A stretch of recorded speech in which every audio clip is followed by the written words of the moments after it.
نحمده ونصلي على رسوله الكريم اما بعد فاعوذ بالله من الشيطان الرجيم بسم الله الرحمن الرحيم رب اشرح لي صدري ويسر لي امري واحلل عقدة من لساني يفقهوا قولي۔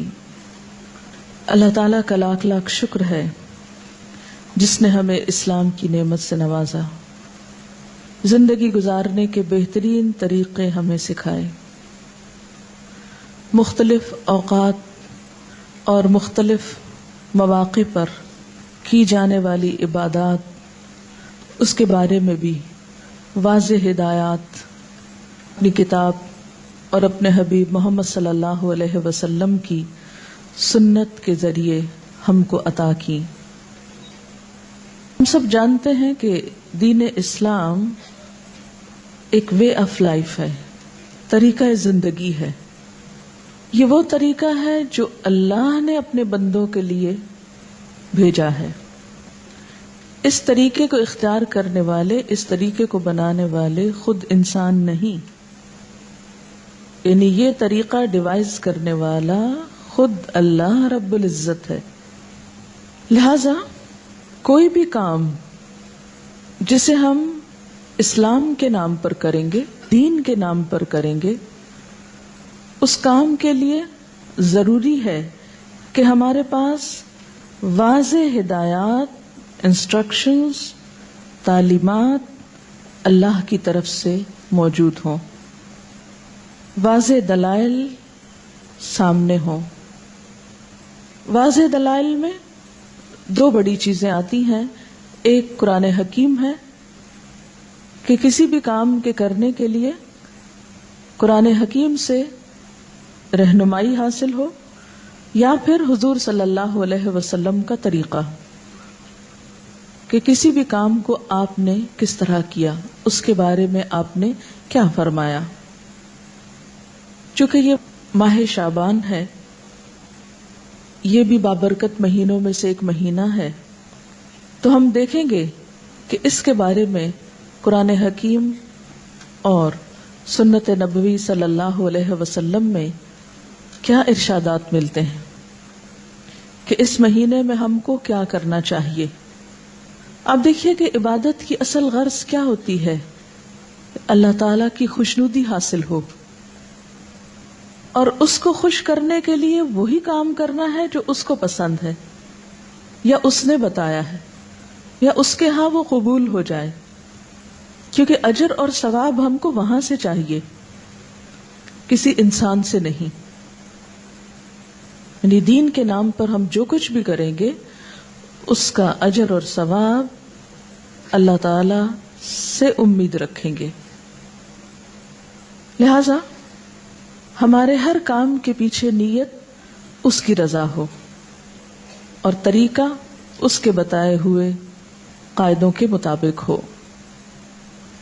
جب ہم ماہ شعبان کے بارے میں قرآن پاک کی طرف رجوع کرتے ہیں تو ہمیں کوئی خاص آیت اس کی فضیلت کے بارے میں نہیں ملتی۔ مثلا رمضان المبارک کے بارے میں قرآن پاک میں آتا ہے، شہر رمضان الذی انزل فیہ القرآن۔ رمضان کی ایک رات لیلۃ القدر کے بارے میں بھی آتا ہے کہ لیلۃ القدر خیر من الف شہر، لیکن شعبان کے بارے میں کوئی ایسی آیت نہیں آتی۔ زیادہ سے زیادہ اس کی فضیلت کے بارے میں جو چیزیں ہم کو معلوم ہوتی ہیں وہ احادیث سے ہیں۔ احادیث میں ہم دیکھتے ہیں کہ اس مہینے کی جو مخصوص عبادات بتائی گئی ہیں وہ روزے ہیں۔ حضرت اسامہ بن زید رضی اللہ تعالی عنہ بیان کرتے ہیں کہ میں نے عرض کیا، یا رسول اللہ، لم اراک تصوم من شہر من الشہور ما تصوم فی شعبان، قال ذلك شہر یغفل الناس عنہ بین رجب ورمضان وهو شہر ترفع فیہ الاعمال الى رب العالمین وأحب ان يرفع عملی وانا صائم۔ حضرت اسامہ بن زید رضی اللہ تعالی عنہ بیان کرتے ہیں کہ میں نے سوال کیا، اے اللہ کے رسول صلی اللہ علیہ وسلم، میں آپ کو کسی مہینے میں سوائے رمضان کے اتنے روزے رکھتے ہوئے نہیں دیکھتا جس قدر روزے آپ شعبان میں رکھتے ہیں۔ آپ نے فرمایا کہ لوگ اس رجب اور رمضان کے درمیان والے مہینے کی فضیلت سے غافل ہیں، حالانکہ اس مہینے میں لوگوں کے اعمال اللہ تعالیٰ کے سامنے پیش کیے جاتے ہیں۔ میری چاہت یہ ہے کہ میرے اعمال اللہ تعالیٰ کے سامنے میرے روزے کی حالت میں پیش ہوں۔ یہ روایت جو ابھی میں نے آپ کے سامنے رکھی، یہ ابو داؤد اور نسائی کی ہے۔ ایک اور روایت میں ہے، ترمذی کی روایت میں ہے، حضرت ام سلمہ رضی اللہ تعالی عنہا فرماتی ہیں، ما رأیت النبی صلی اللہ علیہ وسلم یصوم شہرین متتابعین الا شعبان و رمضان، کہ میں نے رسول اللہ صلی اللہ علیہ وسلم کو 2 مہینے پے در پے روزے رکھتے ہوئے سوائے شعبان اور رمضان کے نہیں دیکھا۔ حضرت انس رضی اللہ تعالی عنہ بیان کرتے ہیں کہ رسول اللہ صلی اللہ علیہ وسلم سے یہ دریافت کیا گیا کہ ای الصوم افضل بعد رمضان؟ قال شعبان لتعظیم رمضان۔ قال فأی الصدقۃ افضل؟ قال صدقۃ فی رمضان۔ حضرت انس بیان کرتے ہیں کہ آپ صلی اللہ علیہ وسلم سے پوچھا گیا کس مہینے میں رمضان کے بعد روزہ رکھنا افضل ہے؟ آپ نے فرمایا شعبان میں، رمضان کی عظمت کے لحاظ سے، یعنی رمضان کی ایک طرح سے تیاری کے طور پر۔ پھر آپ سے دریافت کیا گیا کس مہینے میں صدقہ کرنا افضل ہے؟ آپ نے فرمایا رمضان میں۔ اس کے علاوہ اور احادیث بھی شعبان کی فضیلت کے بارے میں ملتی ہیں، لیکن وہ احادیث ضعیف ہیں اور بعض تو ان میں سے بالکل موضوع ہیں، من گھڑت ہیں، ان کی کوئی بھی حقیقت نہیں۔ مثال کے طور پر ان میں سے ایک حدیث کچھ یوں ہے کہ آپ صلی اللہ علیہ وسلم نے رات کو کھڑے ہو کر نماز پڑھنا شروع کی، جس میں اتنا لمبا سجدہ کیا کہ میں نے یہ خیال کیا کہ آپ کا انتقال ہو گیا۔ جب میں نے یہ دیکھا تو کھڑی ہو کر حاضر خدمت ہوئی اور آپ کے پیر کے انگوٹھے کو ہلایا تو وہ ہل گیا، تو میں سمجھ گئی کہ آپ زندہ ہیں۔ پھر کان لگا کر جب میں نے سنا تو سجدے میں آپ یہ دعا پڑھ رہے تھے، اے اللہ میں پناہ مانگتا ہوں تیری معافی کے ساتھ تیرے عذاب سے، پناہ چاہتا ہوں تیری خوشنودی کے ذریعے سے تیرے غصے سے، اور میں پناہ چاہتا ہوں تیرے عذاب اور قہر سے، اور تیری معافی کے ذریعے سے تیرے عذاب سے پناہ چاہتا ہوں، اور تو اتنی خوبیوں والا ہے کہ میں ان کو گن نہیں سکتا اور نہ تعریف کر سکتا ہوں۔ تو ایسا ہی ہے جیسا کہ تو نے اپنی تعریف کی۔ جب آپ نے سجدے سے سر اٹھایا اور نماز سے فارغ ہوئے تو مجھ سے فرمایا، اے عائشہ کیا تم نے یہ خیال کیا ہے کہ اللہ کے رسول صلی اللہ علیہ وسلم تیری خیانت کریں گے اور تیری حق تلفی کر کے غیر کے پاس جائیں گے؟ میں نے عرض کیا، یا رسول اللہ خدا کی قسم نہیں، لیکن آپ کے لمبا سجدہ کرنے کی وجہ سے میں نے خیال کیا شاید آپ کا انتقال ہو گیا ہے۔ پھر آپ نے فرمایا کہ اے عائشہ کیا تم جانتی ہو یہ کون سی رات ہے؟ میں نے عرض کیا، اللہ اور اس کے رسول زیادہ جانتے ہیں۔ آپ نے فرمایا آج شعبان کی 15ویں رات ہے۔ اس شب میں اللہ تعالیٰ اپنے بندوں کی طرف نظر رحمت سے دیکھتا ہے، معافی چاہنے والوں کو معاف کرتا ہے، رحم چاہنے والوں کو رحم فرماتا ہے، اور بغض رکھنے والوں کو ان کے حال پہ چھوڑ دیتا ہے۔ لیکن اس حدیث کی کوئی بھی اصل نہیں، یہ حدیث جو ہے درست نہیں اور اس پر اعتبار نہیں کیا جا سکتا۔ اسی طرح ایک اور اسی قسم کی حدیث جو عام طور پر آپ اخباروں میں پڑھیں گے اور بہت تحریروں میں ہائی لائٹ کر کے یہ باتیں لکھی ہوئی آپ کو ملے گی، لیکن اس حدیث کی بھی کوئی حقیقت نہیں ہے۔ اور وہ کیا ہے؟ حضرت عائشہ نے بیان کیا کہ رسول اللہ صلی اللہ علیہ وسلم نے فرمایا کہ میرے پاس جبریل تشریف لائے تھے اور فرمایا آج کی رات شعبان کی 15ویں رات ہے، اس رات میں اللہ تعالیٰ قبیلہ کلب کی بکریوں کے بالوں کے شمار کے برابر دوزخ سے لوگوں کو آزاد کرتا ہے۔ اس رات میں مشرک کی طرف نظر رحمت سے نہیں دیکھتا، نہ کینہ پرور کی طرف دیکھتا ہے، نہ رشتہ کاٹنے والوں کی طرف، اور نہ ٹخنے سے نیچے پائجامہ لٹکانے والوں کی طرف، نہ ماں باپ کے نافرمان کی طرف، نہ شراب پینے والے کی طرف۔ تو اس کی بھی کوئی حقیقت نہیں ہے، یہ بھی بالکل ایک من گھڑت سی حدیث ہے۔ لیکن چونکہ یہ فضیلت کے باب میں ہے اس لیے عام طور پر لوگ ان کو بے دریغ روایت کرتے رہتے ہیں۔ اسی طرح ایک اور موضوع حدیث انشاءاللہ علوم الحدیث آپ پڑھیں گے تو آپ کو اس کی پوری ہسٹری بتائی جائے گی۔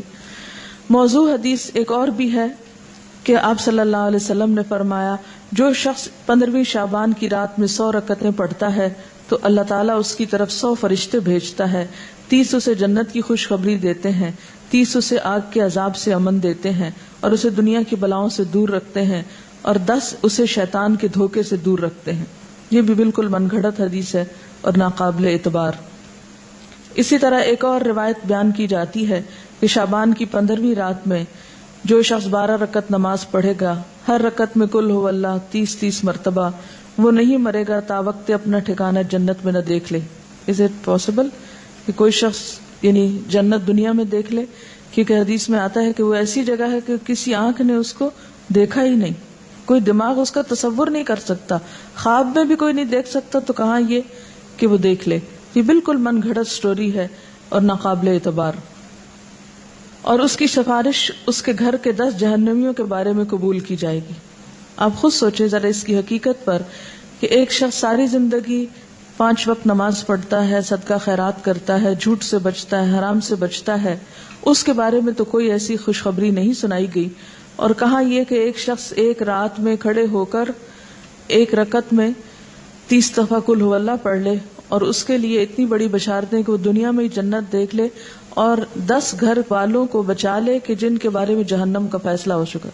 یہ بات تو عقل بھی نہیں مانتی، کہاں یہ کہ اس کے اوپر دین کے اعتبار سے کوئی اعتماد کیا جا سکے۔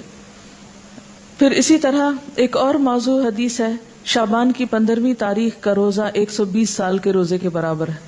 یہ بھی مشہور ہے بات اور یہ بالکل جھوٹ بات ہے، یعنی 60 سال گزشتہ زمانے کے اور 60 سال آئندہ کے، اور یہ چیز بھی قابل اعتبار نہیں۔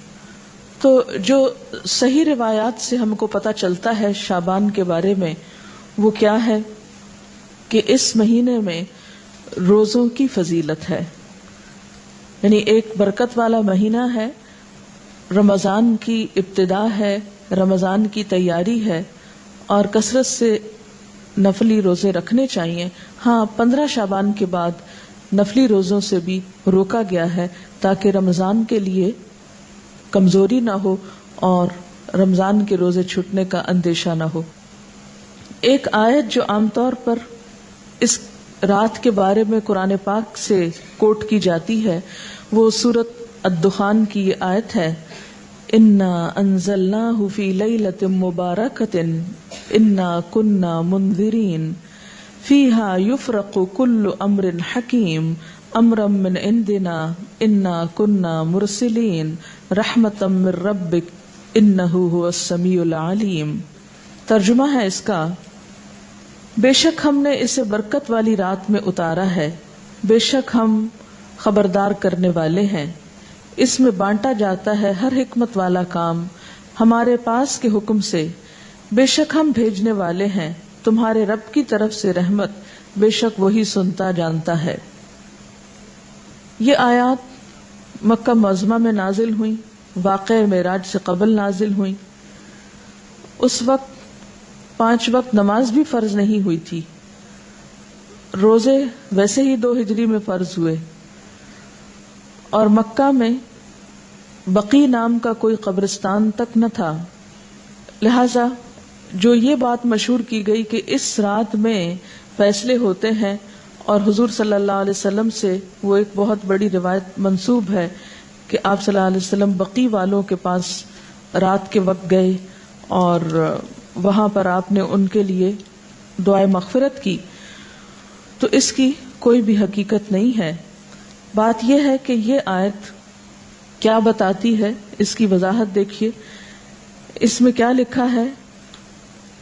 پہلے یہ بتا دوں کہ اس آیت کے بارے میں لوگوں نے یہ مشہور کر رکھا ہے کہ یہ 15 شعبان کے بارے میں ہے۔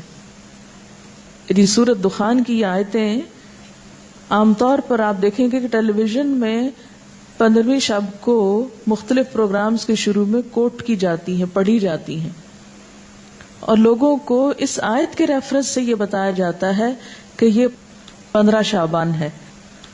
حالانکہ اس آیت کا نزول کب ہوا؟ مکہ میں ہوا، اور مکہ میں معراج سے قبل. اور پھر اس آیت میں جو بات پتہ چلتی ہے وہ کیا کہ اس مبارک رات میں قرآن پاک نازل کیا گیا. انا انزلناہ فی لیلۃ مبارکۃ. قرآن پاک ہی کی ایک اور آیت سے کیا پتہ چلتا ہے کہ قرآن پاک کب نازل ہوا؟ آپ بتائیے. رمضان میں نازل ہوا. سورۃ البقرہ کی آیت شہر رمضان الذی انزل فیہ القرآن، کہ رمضان وہ مہینہ ہے جس میں قرآن پاک نازل کیا گیا. پھر وہ رات شعبان میں کیسے آ گئی؟ پھر دوسری بات یہ ہے کہ سورۃ القدر کے شروع میں کیا آتا ہے؟ انا انزلناہ فی لیلۃ القدر. ہاں، اور لیلۃ القدر کون سی ہے؟ وما ادراک ما لیلۃ القدر، لیلۃ القدر خیر من الف شہر تنزل الملائکۃ والروح فیہا باذن ربہم من کل امر سلام ہی حتی مطلع الفجر. ہمیشہ سے آپ کو معلوم ہے کہ اس سورت کی جو تفسیر کی جاتی ہے وہ کیا ہے کہ یہ کس رات کے بارے میں بات ہے؟ لیلۃ القدر کے بارے میں. اور لیلۃ القدر کیا شعبان میں ہوتی ہے یا رمضان میں؟ رمضان میں. اور رمضان کی کون سی رات ہوتی ہے؟ اس کے بارے میں تاکید سے نہیں بتایا گیا کہ کون سی رات. ہاں، آخری عشرے کی رات ہے. اور اس کی تفصیل کہاں سے پتہ چلتی ہے؟ حدیث پاک میں ہے کہ ایک مرتبہ آپ صلی اللہ علیہ وسلم گھر سے باہر تشریف لائے، دیکھا کہ 2 شخص باہم جھگڑ رہے تھے. آپ نے ان کی صلح فرمائی، پھر فرمایا کہ میں تمہیں ایک خیر کی بات بتانے نکلا تھا مگر تم جھگڑ رہے تھے، اس لیے میں وہ بات بتانا بھول گیا.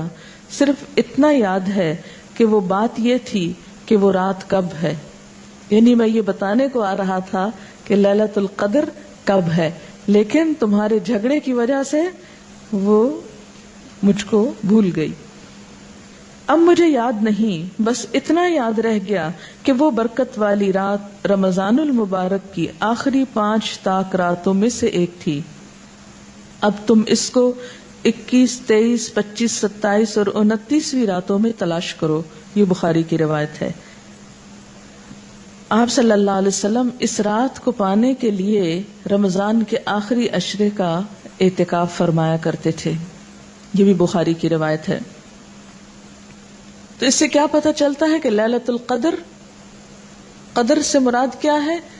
ایک تو قدر و قیمت کے معنوں میں آتا ہے، دوسرا قدر سے مراد تقدیر بھی ہے کہ تقدیر کے فیصلے اس رات میں ہوتے ہیں، نہ کہ 15 شعبان کی رات کو. اور پھر آپ دیکھیں کہ اس میں ان آیتوں میں جو میں نے آپ کے سامنے سورۃ الدخان کی پڑھی ہیں، ان میں آتا ہے فیہا یفرق کل امر حکیم. فیہا سے مراد کیا ہے؟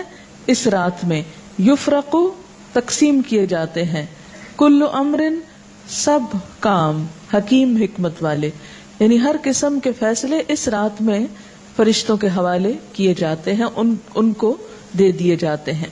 تو اس سے بھی کیا پتہ چلتا ہے کہ سورۃ الدخان کی یہ آیت 15 شعبان کے بارے میں نہیں ہے بلکہ لیلۃ القدر کے بارے میں ہے، جس میں قرآن پاک بھی نازل ہوا اور جس میں لوگوں کی قسمتوں کے بھی فیصلے کیے جاتے ہیں.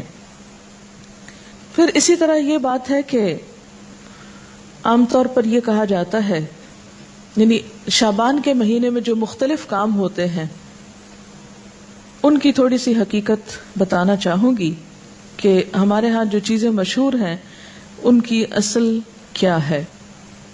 پہلی بات تو یہ کہ شعبان بابرکت مہینہ ہے، لیکن اس کی واحد برکت کیا ہے؟ روزے رکھے جائیں، اعمال اللہ کے ہاں پیش ہوتے ہیں، اور آپ صلی اللہ علیہ وسلم نے کیا فرمایا کہ میں یہ چاہتا ہوں کہ میرا عمل اس وقت اللہ کے ہاں پیش ہو جب میں روزے سے ہوں. اس سے زیادہ کوئی چیز کسی اوتھینٹک ذریعے سے ہم کو نہیں ملتی کہ کسی اور عمل کی بھی ضرورت ہے. ہمارے ہاں یہ رات یعنی شعبان میں خاص طور پر 15 شعبان کی رات شب برات کے نام سے مشہور ہے، جس کو شب برات کہتے ہیں. آپ دیکھیے کہ اسلام میں جو اہم دن آتے ہیں قرآن پاک اور سنت رسول صلی اللہ علیہ وسلم سے پتہ چلتے ہیں، ان میں سے بعض یہ ہے مثلا یوم الحج، یوم عرفہ جس کو کہتے ہیں، یوم ترویہ جس دن حج کی ابتدا ہوتی، یوم نحر جس دن قربانی ہوتی، شہر رمضان جب روزے رکھے جاتے، لیلۃ القدر جو رمضان ہی کے آخری راتوں میں سے ایک ہے، قرآن جس میں نازل ہوا، عید الاضحیٰ، عید الفطر، ایام بیس. ایام بیس کیا ہیں؟ ہر مہینے کے 13، 14 اور 15، یعنی ایک 14ویں سے پہلے کی رات اور ایک 14ویں کے بعد کی رات. ان کے جو دن ہیں یعنی 13 کا دن، پھر 14 کا دن اور 15 کا دن، ان دنوں میں روزہ رکھنا جو ہے وہ مسنون ہے. یعنی ہر مہینے جو شخص روزے رکھنا چاہے وہ ان 3 دنوں میں رکھے. ان کو ایام بیس اس لیے کہتے ہیں کہ ان کی راتیں بھی روشن ہوتی ہیں. پھر اسی طرح یوم الجمعہ، اس کی فضیلت آئی ہے، سورۃ الجمعہ بھی ہے. اسی طرح ایام تشریق ہیں، یا کچھ اور دن بھی ہو سکتے ہیں جن کا براہ راست ذکر جو ہے وہ قرآن پاک میں نہیں آیا. لیکن شب برات کا نام نہ کہیں قرآن میں آیا ہے اور نہ کہیں حدیث میں آیا ہے. شب برات نہ قرآن میں نہ حدیث میں. اس کی ایک وجہ تو یہ بھی ہو سکتی ہے کہ اس کا یہ جو لفظ ہے شب، یہ عربی کا لفظ ہی نہیں ہے. یہ کس کا لفظ ہے؟ فارسی کا لفظ ہے. اور اگر اس کے آگے رات لگاتے ہیں، شب رات، تو رات بھی عربی کا لفظ نہیں. اور اگر آپ اس کے آگے برات لگاتے ہیں، شب برات، تو برات بھی عربی کا لفظ نہیں. یہ شاید سنسکرت کا لفظ ہے جو شادی میں برات آتی ہے. بعض لوگ یہ کہتے ہیں کہ اس کا نام شب براءت ہے. براءت کہتے ہیں بیزاری کو، جیسے سورۃ توبہ کے شروع میں آپ نے پڑھا براءۃ من اللہ ورسولہ. سورۃ توبہ کی ابتدا اسی سے ہوتی ہے. تو براءت کا لفظی معنی کیا ہوتا ہے؟ بیزاری. تو اس رات میں کس کی کس سے بیزاری اگر شب براءت کہتے ہیں، حالانکہ براءت کوئی نہیں بولتا. تو یہ اپنی ترکیب کے اعتبار سے بھی کوئی اسلامی ترکیب نہیں ہے، اور نہ ہی کوئی اسلامی اعتبار سے اس کی کوئی فضیلت یا اہمیت یا حقیقت بنتی ہے. شب برات جو ہے یا شب رات جو ہے ہمارے ہاں عام طور پر باقاعدہ جشن کی شکل میں منائی جاتی ہے. حالانکہ اسلام میں جشن کے دن صرف 2 ہیں، عید الفطر اور عید الاضحیٰ. حضرت انس رضی اللہ تعالی عنہ سے روایت ہے کہ جب رسول اللہ صلی اللہ علیہ وسلم مدینہ منورہ آئے تو ان کے ہاں 2 دن تھے جن میں وہ کھیلتے اور خوشیاں مناتے. آپ صلی اللہ علیہ وسلم نے ان کے بارے میں دریافت فرمایا تو آپ کو بتایا گیا مدینہ والوں کی طرف سے کہ ہم جاہلیت کے زمانے سے یہ 2 دن مناتے چلے آ رہے ہیں. آپ صلی اللہ علیہ وسلم نے فرمایا اللہ تعالیٰ نے تم کو اس سے بہتر 2 دن عطا کر دیے ہیں، عید الفطر اور عید الاضحیٰ. تو شب برات کا جو جشن ہے یعنی رات کو آتش بازی اور مخصوص قسم کے کھانے پکانا، ان کو اسلام کا ایک حصہ بنا لیا گیا. اگر آپ اس کو اپنے کلچر کا حصہ کہیں یا اپنی روایات کا حصہ جو بر صغیر کی ہیں خاص طور پر، تو کوئی بات نہیں. مثلاً آپ 14 اگست مناتے ہیں یا آپ 9 نومبر آج منا رہے ہیں، بہت سے لوگ گھروں میں چھٹی کر کے منانے کا ہمارے ہاں ایک ہی طریقہ چھٹی کر لی جائے. علامہ اقبال نے دن رات کام کیا تھا اور ہم دن رات چھٹیاں کرنا چاہتے ہیں. بہرحال تو وہ آپ کا کیا ہے، ایک لوکل کلچر ہے، اس کا اسلام سے کوئی تعلق نہیں. یعنی 9 نومبر کا اسلام سے کوئی تعلق نہیں. اسی طرح اگر آپ 15 کو آتش بازی کرتے ہیں یا حلوہ پکاتے ہیں تو وہ آپ کا لوکل کلچر تو ہو سکتا ہے، اس کا اسلام سے کوئی تعلق نہیں، کیونکہ اس کے بارے میں نہ کوئی تعلیم قرآن پاک سے ہم کو ملتی ہے اور نہ ہی نبی صلی اللہ علیہ وسلم کی سنت سے. مثلا اس رات میں کیا ہوتا ہے؟ حلوہ پکایا جاتا ہے اور دوسروں کو کھلایا جاتا ہے، مردوں کی فاتحہ دلائی جاتی ہے، چراغاں کیا جاتا ہے، کینڈلز وغیرہ لوگ چھتوں پر جلاتے ہیں، اور اب اس کی جگہ دوسری بجلی کی بتیاں بھی جلائی جاتی ہیں، آتش بازی کی جاتی ہے، گھروں میں خاص طور پر رنگ روغن کیا جاتا ہے، صاف کیا جاتا ہے. لیکن اگر غور کیا جائے تو ان میں سے کوئی بھی چیز اپنی اصل کے اعتبار سے قرآن اور سنت سے نہیں ہے. جہاں تک اس بات کا تعلق ہے کہ حلوہ پکانا، تو آپ دیکھیے کہ اس کے پیچھے یہ کہا جاتا ہے کہ نبی صلی اللہ علیہ وسلم کا دانت مبارک احد میں شہید ہوا تھا تو آپ کو حلوہ پکا کر کھلایا گیا تھا، تو ہم بھی حلوہ پکاتے ہیں. تو بات یہ تھی کہ آپ نے تو دانت شہید کروایا تھا، ہم نے کتنے دانت اسلام کی راہ میں شہید کرائے ہیں؟ تو اگر دانت ہمارا شہید نہیں ہوا تو حلوہ کھانے کا ہم کو کیا حق ہے؟ دوسری بات یہ کہ آپ کو یہ معلوم ہے کہ جنگ احد شوال میں ہوئی تھی، جنگ احد شوال میں ہوئی تھی اور ہم حلوہ 15 شب کو کھا رہے ہیں. لہذا اس حلوے کی کوئی بھی اصل نہیں ہے. اس رسم کی کچھ اصل ہندوانہ کلچر میں ملتی ہے. وہ کیا؟ ہندوؤں میں سال میں ایک دفعہ حلوہ پوری پکا کر کبوں کو کھلائی جاتی ہے، یہ ان کی ایک رسم ہے، اور وہ اسے بزرگوں پرکھوں کو کھلانا کہتے ہیں. کیا کہتے ہیں؟ بزرگوں پرکھوں کو کھلانا. شب برات میں عموماً صرف حلوہ نہیں، پوری بھی ہوتی ہے جو شاید اسی کلچر سے مشابہت رکھتی ہے. پھر آپ دیکھیے کہ بعض لوگ یہ کہتے ہیں کہ حضرت اویس قرنی نے آپ صلی اللہ علیہ وسلم کی مطابقت میں دانت شہید کیا تھا اور انہوں نے حلوہ کھایا تھا. تو یہ ہے کہ اگر آپ نے ان کی بھی پیروی کرنی ہے تو پھر پوری کیجئے، آدھے حصے کی نہیں. پہلے دانت توڑیے اور اس کے بعد پھر حلوہ کھائیے. لیکن بات یہ ہے کہ آپ صلی اللہ علیہ وسلم سے صرف بیٹھ کر حلوہ کھانے کی کوئی روایت نہیں ملتی. آپ کے گھر میں تو 2 ماہ چولہا نہیں جلتا تھا، صرف کھجور پانی پہ گزارا ہوتا تھا. پھر اسی طرح یہ ہے کہ بعض لوگ شب برات کو مردوں کی عید بھی کہتے ہیں، یعنی عید الفطر تو زندوں کی عید ہے، بعض کے ہاں شب برات مردوں کی عید ہے.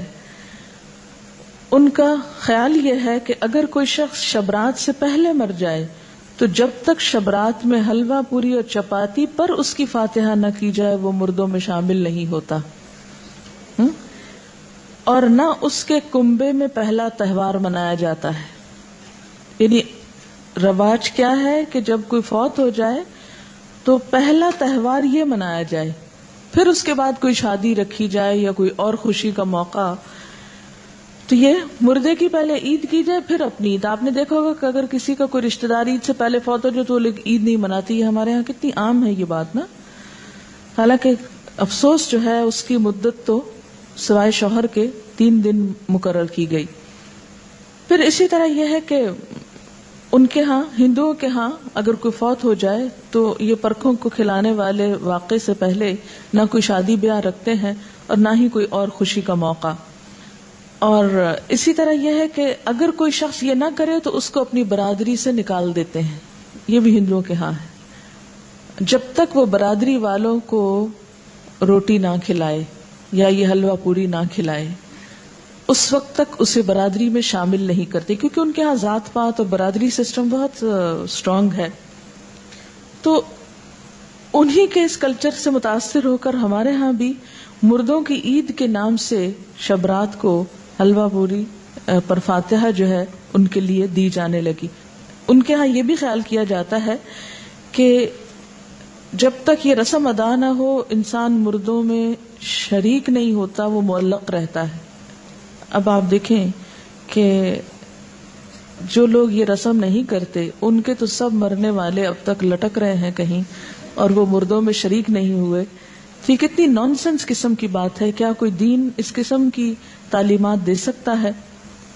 اسی طرح بعض لوگوں کے ہاں یہ رواج بھی ہے کہ وہ گھروں کی صفائی کر کے ایک مخصوص جگہ پر حلوہ چپاتی رکھتے ہیں اور موسمی پھل بھی اور مٹھائیاں بھی اور کھانے پینے کی چیزیں بھی, اور وہ کہتے ہیں کہ یہ مرنے والے کے لیے ہیں اور ہر وہ چیز رکھی جاتی ہے جو مرنے والے کو پسند ہوتی ہے.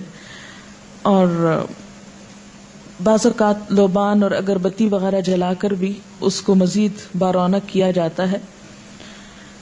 اور بعض لوگوں نے یہ بھی تصور قائم کر رکھا ہے کہ میت کی روح 40 دن تک گھر پر آتی رہتی ہے اور خصوصاً شب رات کو بھی آتی ہے, یعنی 40 دن تک آنے کے علاوہ شب رات کو بھی آتی ہے. تو اس کا کوئی ثبوت نہ قرآن پاک سے ہم کو ملتا ہے اور نہ ہی حدیث سے ملتا ہے. ابھی ریسنٹلی آپ نے سورۃ المومنون پڑھی, اس میں آپ نے برزخ کے بارے میں پڑھا, وَمِن وَرَائِهِمْ بَرْزَخٌ إِلَى يَوْمِ يُبْعَثُونَ, کہ مرنے والا جب مر جاتا ہے تو ان کے پیچھے کیا ہے؟ برزخ, پردہ آ گیا. کب تک؟ إِلَى يَوْمِ يُبْعَثُونَ. کہاں اب ان کا آپ کے گھروں میں آنا اور آ کر کھانے پینے کی چیزیں دیکھ کر ترسنا, کیونکہ اب وہ خود تو کھا نہیں سکتے. یعنی یہ کتنے افسوس کی بات ہے کہ ایک روح آ رہی ہے اور آپ اس کے لیے کھانے پینے کی چیزیں رکھ رہے ہیں جو وہ کھا بھی نہیں سکتی. تو دین میں اس قسم کے کوئی عمل نہیں ہے کہ جو عقل سے مطابقت نہ رکھتے ہوں. جی, یہ پوچھ رہی ہیں کہ وہ سب پھر کھاتا کون ہے؟ اگر سمجھ بھی لیا جائے کہ وہ سپوز کہ وہ آتے ہیں تو آ کے دیکھ کے چلے جاتے ہیں اور پھر ہم خود بیٹھ کے کھا لیتے ہیں یا اوروں کو کھلا دیتے ہیں. یہ کس قدر شرمناک بات ہے کہ مہمان نے تو کچھ کھایا نہیں اور اپنی موج کر لی ہم نے.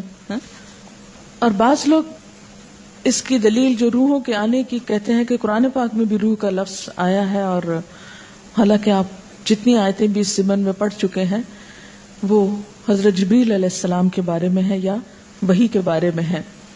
اور بعض لوگوں کا خیال یہ ہے کہ اگر شب رات کو یہ فاتحہ نہ دلائی جائے تو مردے غمگین واپس جاتے ہیں, اور اگر فاتحہ دلائی جائے تو مردے خوش خوش واپس جاتے ہیں. یہ ہندوانہ سوچ ہے, کیونکہ ہندوؤں کے ہاں روحیں بھٹکتی پھرتی ہیں.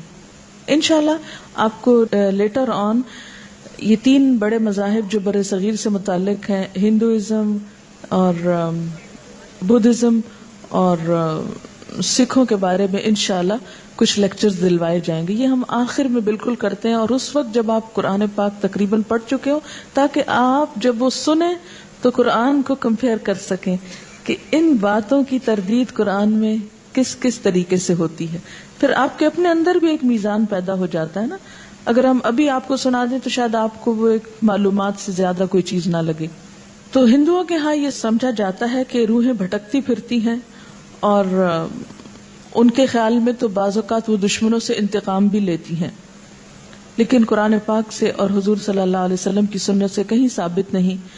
آپ صلی اللہ علیہ وسلم نے کبھی نہیں فرمایا کہ آج حضرت خدیجہ کی روح واپس آئی ہے, یا میرے والدین کی روح آئی ہے, یا آپ کے بیٹے جو آپ کی زندگی میں فوت ہو گئے تھے ان میں سے کسی کی روح آئی, یا آپ کے جو عزیز چچا تھے حضرت حمزہ ان کی کوئی روح, یا دیگر کسی کی بھی روح کے بارے میں آپ صلی اللہ علیہ وسلم سے کوئی بھی ایک روایت نہیں ملتی.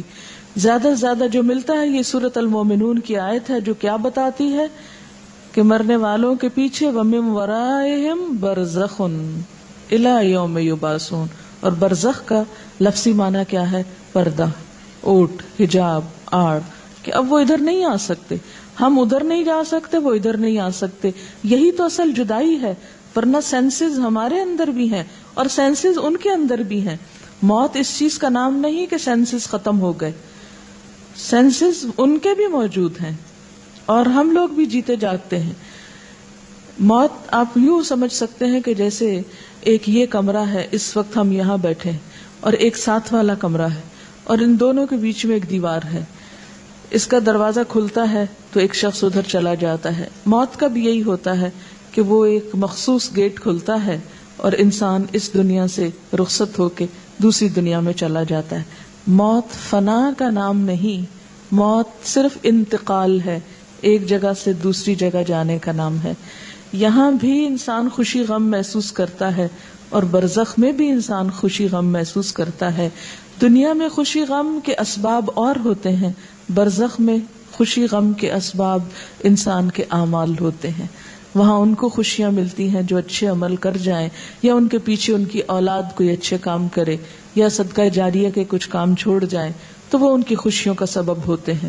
جبکہ دنیا میں ہم عام طور پر مال وغیرہ یا لوگوں کے جمع ہونے یا کھانے پینے کی محفلوں میں خوش ہوتے ہیں، جبکہ وہاں پر ایسی نہ کوئی محفل ہے اور نہ ایسے کوئی انتظام ہے اور نہ یہ چیزیں وہاں پر فائدہ دیتی ہیں. جیسے کہ قرآن پاک میں آتا ہے یوم لا ينفع مال ولا بنون الا من اتى الله بقلب سلیم.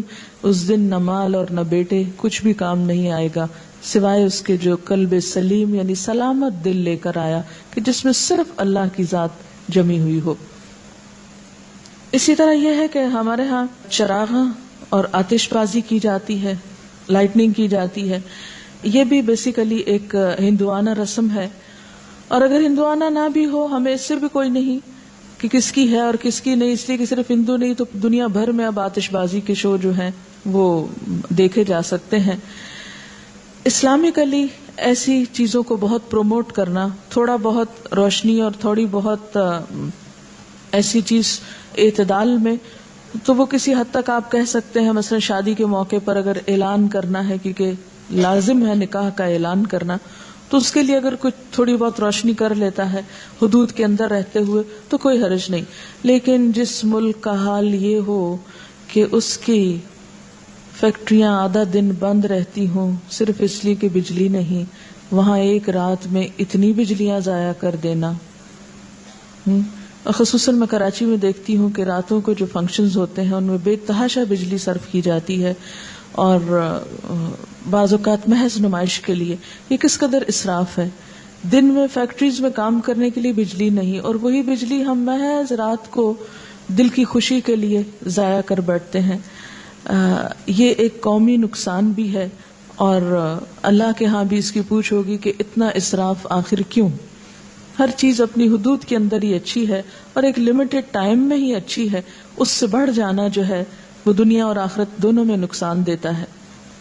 اور اسی طرح محض آگ جلا کے ختم کر دینا اور اس پر لاکھوں کروڑوں روپیہ ضائع کر دینا، اور اس کے نتیجے میں جو پولوشن پیدا ہوتی. آپ کو معلوم ہے کہ جب بہت آتش بازی ہوتی ہے، کیونکہ اسلام آباد میں ہر سال شاید 14 اگست کو ہوتی ہے، تو اس روز آپ یقین کیجئے کہ ہم لوگ سانس نہیں لے پاتے.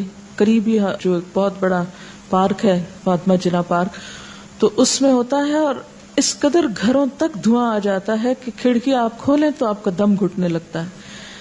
کروڑوں روپیہ الگ خرچ ہوا آگ جلانے پہ، اور اس کے بعد جو دھواں بن کے نیچے پورے شہر میں پھیلتا ہے اور کئی بیماریوں کا سبب بنتا ہے.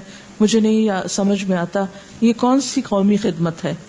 اس سے بہتر ہے کہ ہم کوئی بھی ایسا تعمیری کام کریں اس روز کہ جس سے ہماری قوم تھوڑا آگے جائے دنیاوی اعتبار سے بھی.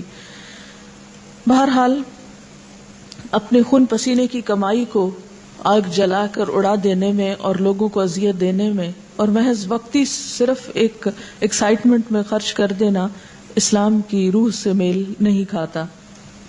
پھر یہ ہے کہ ہمارے ہاں عام طور پر اس رات کے بارے میں کچھ فضیلتیں منسوب ہیں. مثلاً یہ کہ شب برات میں سالانہ بجٹ تقسیم ہوتا ہے، سال بھر کے امور کا فیصلہ ہوتا ہے، رزق، شادی، اولاد، حج، موت، بیماری، فراخی، تنگی، عزت، ذلت، حادثات، غمی، خوشی.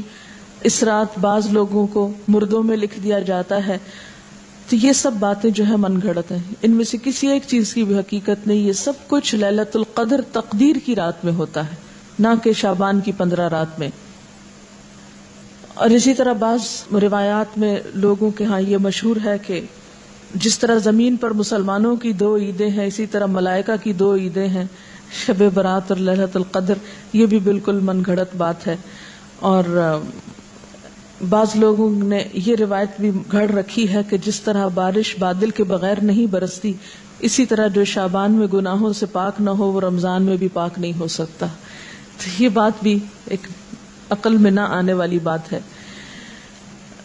پھر اسی طرح یہ کہا جاتا ہے کہ رمضان اللہ کا مہینہ ہے، تو شعبان کو حضور صلی اللہ علیہ وسلم نے اپنا مہینہ کہا ہے، اس کی بھی کوئی حقیقت نہیں. اور بعض روایات میں آتا ہے کہ تمام مہینوں پر شعبان کی فضیلت ایسی ہے جیسی مجھے تمام انبیاء پر. یہ بھی من گھڑت بات ہے.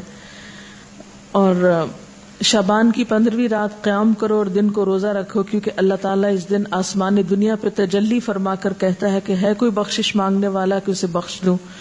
یہ تو ہر رات میں ہوتا ہے.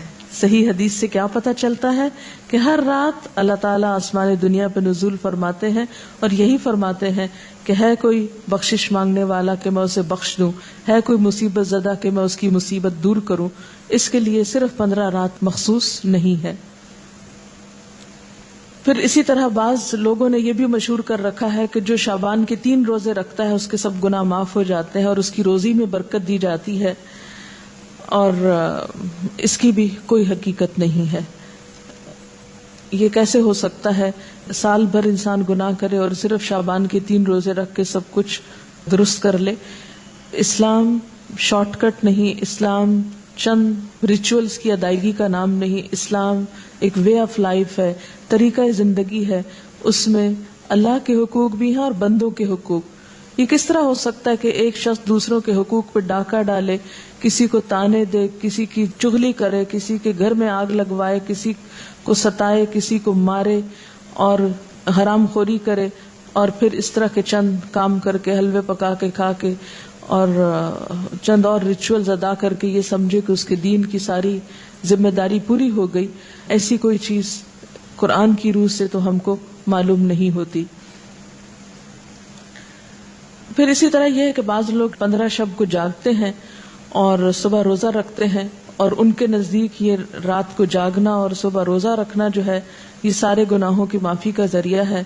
اس کے بارے میں ایسی کوئی بشارت یا کوئی فضیلت کسی صحیح حدیث میں نہیں آئی. ایک ضعیف حدیث میں ایسی چیز ملتی ہے. اس لیے اگر کوئی اپنے شوق سے کسی ایک رات میں جاگنا چاہے تو وہ صرف 15 نہ جاگے، 13 بھی جاگ لے، 14 بھی جاگ لے، یا کوئی اور رات بھی شعبان کی جاگ لے. صرف اسی رات کو مخصوص نہیں کرنا چاہیے. عام طور پر لوگ یہ کہتے ہیں کہ کیا فرق پڑتا ہے، کوئی نیکی کرتا ہے تو کرتا رہے، تو ٹھیک ہے، وہ ان کی مرضی. لیکن اگر کوئی یہ سمجھے کہ اس نیکی سے میرے سارے گناہ معاف ہو جائیں گے یا میرے اگلے پچھلے گناہوں کی صفائی ہو جائے گی، تو ایسی کوئی توقع نہیں رکھنی چاہیے. وہ تو یہ بھی ہو سکتا ہے کہ آپ کسی بھی وقت اللہ سے رو کر دعا مانگے تو ہو سکتا ہے پچھلے سارے گناہ معاف ہو جائیں. لیکن اس رات کے بارے میں ایسی کوئی صحیح حدیث جو ہے وہ نہیں ملتی. آپ دیکھیے کہ یہ سب چیزیں بیان کرنے کا مقصد کیا ہے. مقصد یہ نہیں ہے کہ لوگوں کو ایک نیکی سے ہٹایا جائے. مقصد یہ ہے کہ لوگوں کو خود ساختہ بوجھ سے نکالا جائے. جب ہم دین میں کوئی چیز خود ایجاد کرتے ہیں، خود اس کی فضیلت بنا لیتے ہیں، اس کی پابندی کرتے ہیں، تو بسا اوقات ہم اپنے اوپر ناروا بوجھ ڈال لیتے ہیں. یہود و نصارہ کے ہاں اپنے روحانی تزکیے کے لیے کچھ عبادات انہوں نے خود سے خود گھڑ لی تھی جو اللہ کی طرف سے ان پر عائد نہیں تھی. آہستہ آہستہ کیا ہوا، وہ اصل عبادات سے بالکل دور چلے گئے اور خود ساختہ عبادات اپنے گردن پر لاد لیں. اور نتیجہ کیا ہوا کہ وہ ایک وقت آیا کہ وہ بالکل دین سے بیگانہ ہو گئے. آج ہمارے معاشرے میں بھی ہم دیکھتے ہیں کہ جو اصل دین ہے اس سے ہم کوسوں دور ہیں. جو کرنے کے کام ہیں وہ ہم کرتے نہیں، اور جو نہیں کرنے کے کام ان کو ہم بہت پابندی سے کرنا شروع ہو گئے ہیں. اس کا نتیجہ کیا نکلا ہے کہ ہم ایسے بوجھ تلے دب گئے ہیں کہ جس نے ہم سے ہمارے فرائض بھی بعض اوقات چھڑا دیے. نبی صلی اللہ علیہ وسلم کے آنے کی غرض جو قرآن پاک میں بتائی گئی ہے سورۃ الاعراف میں، وہ کیا ہے؟ وَيَحِلُّ لَهُمُ الطَّيِّبَاتُ وَيُحَرِّمُ عَلَيْهِمُ الْخَبَائِثَ وَيَدَعُ عَنْهُمْ إِصْرَهُمْ وَالْأَغْلَالَ الَّتِي كَانَتْ عَلَيْهِمْ. اور پاکیزہ چیزوں کو وہ ان کے لیے حلال بتاتے ہیں اور گندی چیزوں کو ان پر حرام فرماتے ہیں، اور ان لوگوں پر جو بوجھ اور طوق یعنی پچھلی شریعتوں نے ڈال دیے تھے ان کو دور کرتے ہیں.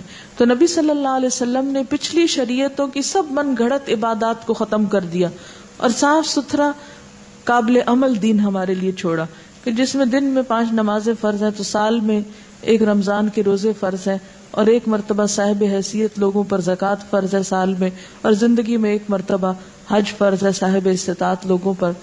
اس کے علاوہ کچھ چیزیں سنت کے درجے میں، کچھ نوافل کے، کچھ مستحب کے درجے میں ہے کہ کر لو تو بہت اچھا، نہیں کر سکتے تو پوچھ نہیں. اور کبیرہ گناہوں سے بچنے پر زور ہے. پھر صغیرہ گناہوں کو بھی ڈسکریج کیا گیا. بہت زیادہ ریچولز میں لوگوں کو نہیں الجھایا گیا، بہت زیادہ پابندیاں ان پہ نہیں لگائی گئیں. لیکن جو ہی ہم دین کا نام لیتے ہیں تو ہمارے سامنے کرو اور نہ کرو کچھ ایسی چیزیں آ جاتی ہیں کہ جو عموماً پریشان کر دیتی ہیں. اسی طرح ایک اور چیز بھی ہمارے ہاں مشہور ہے، اور وہ سلامی روزہ ہے جو شعبان کے مہینے میں رکھا جاتا ہے. شعبان کے آخری دن استقبال رمضان کے لیے بعض لوگ روزہ رکھتے ہیں جس کو سلامی روزہ بولتے ہیں. اور سلامی اس کو کیوں کہتے ہیں کہ رمضان کو سلام کر رہے ہیں. یہ نہ تو حضور صلی اللہ علیہ وسلم نے خود رکھا، نہ کسی کو رکھنے کی اجازت دی. آپ کا حکم کیا ہے کہ نصف شعبان کے بعد نفلی روزے مت رکھو. ہاں اگر کسی کا فرض رہتا ہے قضا تو وہ رکھ لے. نفلی روزے رکھنے سے نصف کے بعد منع کیا.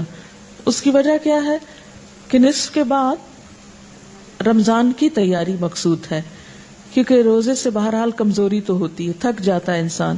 ایسا نہ ہو کہ شعبان میں نفلی رکھ رکھ کے اتنا تھک جائے کہ جب فرض کی ادائیگی کا وقت آئے تو بیمار پڑ جائے.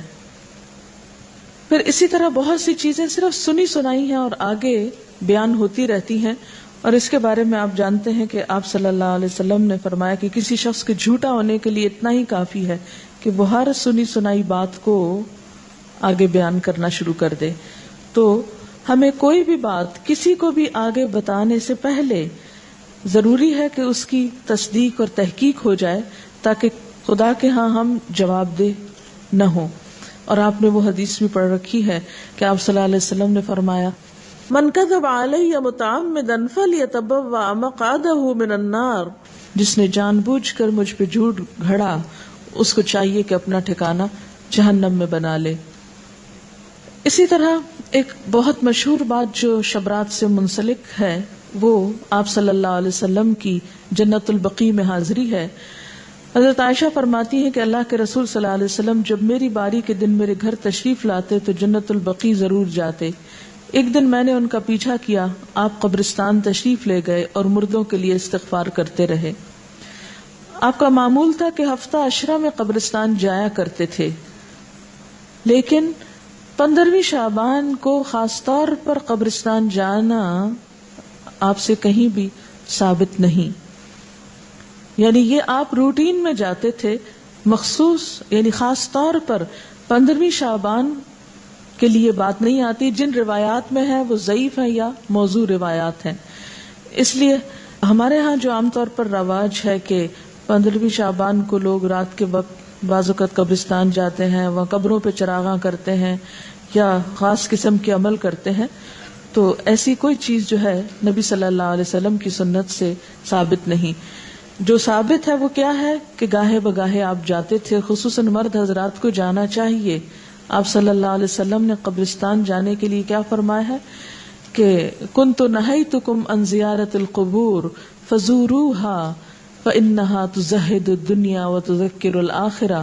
میں تم کو پہلے قبروں کی زیارت سے منع کیا کرتا تھا، لیکن اب تم جایا کرو کیونکہ وہ دنیا سے بے رغبتی اور آخرت سے بارغبت کرتی ہیں، یعنی آخرت کو یاد دلاتی ہیں اور دنیا سے بے رغبت کرتی ہیں. لیکن ہمارے ہاں عام طور پر تو لوگ قبرستان کے پاس سے گزرتے ہوئے بھی اپنے شغل میلوں میں مشغول رہتے ہیں اور قبر والوں کو بھول جاتے ہیں. کوئی ان کو سلام نہیں کرتے، نہ ان کو دعا دیتے ہیں. اور اسی طرح وہاں کبھی عبرت کی نظر سے کتنے لوگ ہیں، آپ سب جا کے اپنے گھر والوں سے پوچھئے کہ کتنے لوگوں نے اس حدیث پر عمل کیا کہ نبی صلی اللہ علیہ وسلم نے جو فرمایا ہے کہ قبروں کی زیارت کیا کرو کیونکہ وہ دنیا سے بے رغبت کرتی ہیں اور آخرت کی یاد دلاتی ہیں. ہم میں سے کتنوں کے باپ، بھائی، بیٹے صرف اس غرض سے کبھی قبرستان گئے ہوں کہ جا کے اپنی موت کو یاد کر کے آئیں؟ نہ ہونے کے برابر. لیکن جو چیز اللہ کے رسول صلی اللہ علیہ وسلم نے نہیں کی وہ ہم سب شوق سے کرتے ہیں، اور اس میں پھر ایک میلے کا سما بھی پیدا کر لیتے ہیں. تو بات یہ ہے کہ ہمیں ان طریقوں کو عام کرنے کی ضرورت ہے جن کے بارے میں ہم سے پوچھا جائے گا اور قیامت کے دن ہم سے حساب لیا جائے گا، اور ان چیزوں سے بچنے کی ضرورت ہے کہ جن کے بارے میں ہمیں کہا نہیں گیا اور ہم نے خود ساختہ طور پر دین میں ان کو شریک کر لیا۔ آپ دیکھیے کہ جیسے کہ پہلے شروع میں نے عرض کیا کہ اس رات کے بارے میں جو سورۃ الدخان کی آیت کوٹ کی جاتی ہے، تو یاد رہے کہ سورۃ الدخان مکہ میں نازل ہوئی اور شعبان کے لیے جنت البقیع جانے کی روایت مدینہ سے تعلق رکھتی ہے۔ تو یہ کس طرح ہو سکتا ہے کہ ایک کام مکہ ہوا اور دوسرا مدینہ ہوا؟ یہ سب باتیں اس لیے مشہور ہوئی کہ ان کی اصل حقیقت پر غور نہیں کیا گیا، اور صرف دیکھا دیکھی یا سنا سنائی میں یہ چیزیں عام کر کے لوگوں میں اتنی پھیلا دی گئیں کہ اگر کوئی شخص اس کے بارے میں یہ بتائے بھی کہ یہ درست نہیں تو عموماً اسی کو برا بھلا کہا جاتا ہے اور ان چیزوں پر اصرار کیا جاتا ہے۔ یہ تھی اصل حقیقت جو میں نے آپ کے سامنے رکھی ہے۔ اگر آپ چاہیں تو اس کو قبول کر لیں، اور چاہیں تو آپ وہی کریں جو آپ کرتے رہتے ہیں، کیونکہ میرا حساب بھی اللہ کے ذمہ ہے اور آپ کا بھی۔ ہم میں سے کوئی کسی کا ذمہ دار بنا کے نہیں بھیجا گیا، ہر ایک کو خود جواب دہی کرنی ہے۔ فرض یہ بنتا ہے کہ جو بات انسان کو معلوم ہو وہ دوسروں تک پہنچا دے۔ تو خلاصہ کیا ہے ساری گفتگو کا کہ نمبر 1 کہ بابرکت رات جس کی طرف سورۃ الدخان میں اشارہ کیا گیا ہے وہ لیلۃ القدر کی رات ہے، اور لیلۃ القدر رمضان کی رات ہے، 15 شعبان کی رات نہیں ہے۔ اور اس کے علاوہ جو رسم و رواج عموماً اس رات کے حوالے سے کیے جاتے ہیں وہ اسلامی کلچر کا حصہ نہیں، اور انہی رسموں کے بارے میں ہی علامہ اقبال نے کہا تھا، وضع میں تم ہو نصارہ تو تمدن میں ہنود، یہ مسلمان ہیں جنہیں دیکھ کے شرمائے یہود، یہ امت روایات میں کھو گئی، حقیقت خرافات میں کھو گئی۔ تو بات یہ ہے کہ خرافات اتنی عام ہو گئی ہیں کہ اصل حقیقت ہماری نظروں سے اوجھل ہو گئی ہے۔ میکسیمم جو کرنے کا کام ہے وہ یہ کہ روزے رکھیے، اور وہ بھی 15 کے بعد نفلی نہیں، اگر پچھلے سال کے آپ کے کوئی چھٹے ہوئے ہیں تو ان کو پورا کر لیجئے۔ کچھ دن پہلے عیسائیوں کے ہاں بھی مردوں کی عید منائی گئی۔ شاہراہ فیصل پر عیسائیوں کے قبرستان پر بے انتہا رش تھا، لوگ صبح سے چرچ چلے گئے تھے۔ میں اکثر سوچا کرتی تھی کہ یہ ٹرینڈ ہمارے ہاں ہندوؤں سے آیا ہے یا کرسچن سے۔ پوچھا جا سکتا ہے، اگر آپ کے کوئی ہمسائے ہوں تو آپ پوچھ لیجئے اور بتا دیجئے تاکہ ہمارے علم میں بھی اضافہ ہو۔ کسی بھی کلچر سے ہو سکتا ہے، لیکن بہرحال اسلامی کلچر نہیں ہے۔ بہت سے لوگ کہتے ہیں کہ شب برات کو، کہ اس رات کو پورے سال میں لوگ جو مرتے ہیں ان کے پتے جھڑ جاتے ہیں۔ وہ پتے لگے ہوئے کہاں ہیں؟ آپ کے گھر کے درخت پر یا کسی خاص درخت پر؟ یہ بھی ایک سنی سنائی بات ہے، کسی قرآن حدیث سے یہ نہیں پتا چلتا کہ پتا گرنے سے کوئی مرتا ہے۔ کسی بزرگ سے پوچھا گیا کہ کون سی رات شب قدر ہے، تو انہوں نے کہا ہر رات شب قدر ہے اگر تو اس کی قدر جانے، یعنی ہر رات کو اگر تم عبادت کرو تو اللہ کے ہاں بہت بڑی، یعنی تہجد کے وقت اٹھو، مراد یہ ہے۔ لیکن ہم اس وقت سوئے رہتے ہیں، اور آپ کو یہ بھی معلوم ہے نا، ہر رات قبر پکارتی ہے، میں کیڑوں کا گھر ہوں، میں مٹی کا گھر ہوں، میرے پاس آنے کے لیے کچھ تیاری کر لو، لیکن وہ تو آواز ہم کو نہیں سنائی دیتی۔ اگر پچھلے روزے چھوٹے ہوئے ہوں تو اگلے قبول نہیں ہوتے؟ نہیں، ایسی بات نہیں، اگلے قبول تو ہو جاتے ہیں، لیکن پچھلے زیادہ لمبے عرصے تک چھوڑے نہیں رکھنے چاہیے، زندگی کا کچھ پتہ نہیں ہوتا۔ اللہم انک عفو کریم تحب العفو والی شعبان کی رات کو پڑھنے کی خاص طور پر تاکید ہے یا نہیں؟ یہ شعبان کی رات کو پڑھنے کی تاکید نہیں، بلکہ لیلۃ القدر میں آخری راتوں میں پڑھنے کی تاکید ہے۔ یہ کسی نے لکھا ہے کہ عرب حالانکہ بہت امیر ہوتے ہیں مگر اسراف سے بچنے کے لیے لوگ شادی کے اعلان کے طور پر اپنے فلیگ لگاتے ہیں تاکہ مہمانوں کو گھر ڈھونڈنے میں مشکل نہ ہو، بجائے اس کے کہ وہ رات میں بتیاں لگائیں اور بجلی ضائع کریں۔ یہ ایک اچھا آلٹرنیٹ ہے، آپ کوئی اور علامت بھی رکھ سکتے ہیں۔ اکثر لوگ اس ماہ میں قبروں پر جا کر دعا کرتے ہیں اور قبروں پر مٹی وغیرہ رکھتے ہیں یا ٹھیک کرواتے ہیں، یہ تو کسی بھی وقت کرائی جا سکتی ہیں قبروں کی درستگی، جب قبروں کو درست ہونے کی ضرورت ہو، نہ کہ صرف اس رات میں یا اس مہینے میں۔ بڑی رات سمجھ کر 15ویں شب کو مغرب کی نماز پڑھنے کے بعد اوابین پڑھتے ہیں 6 رکعت، کیا یہ پڑھ سکتے ہیں؟ یہ اگر آپ نے پڑھنا ہے تو عام طور پر پڑھا کریں، صرف اسی ایک رات میں کیوں پڑھ کے فارغ ہونا چاہتے ہیں؟ اگر شعبان کے مہینے میں فرض چھٹے ہوئے روزے رکھ لیں تو کوئی حرج نہیں، یہ پہلے بتا دیے گئے کہ کوئی حرج نہیں۔ کیا 15 شعبان کی رات اور اگلے دن کے روزے کا کانسیپٹ اور ممالک میں بھی ملتا ہے؟ جی ہاں، بعض اور ممالک میں بھی ضعیف احادیث پر لوگ عمل کرتے ہیں اور کچھ نہ کچھ عبادت وغیرہ کرتے ہیں، لیکن یہ کہ جس طرح ہمارے ہاں خاص طور پر آتش بازی اور مردوں کی عید اور اس قسم کی چیزیں ہیں، یہ عموماً نہیں ملتی۔ وآخر دعوانا ان الحمد للہ رب العالمین۔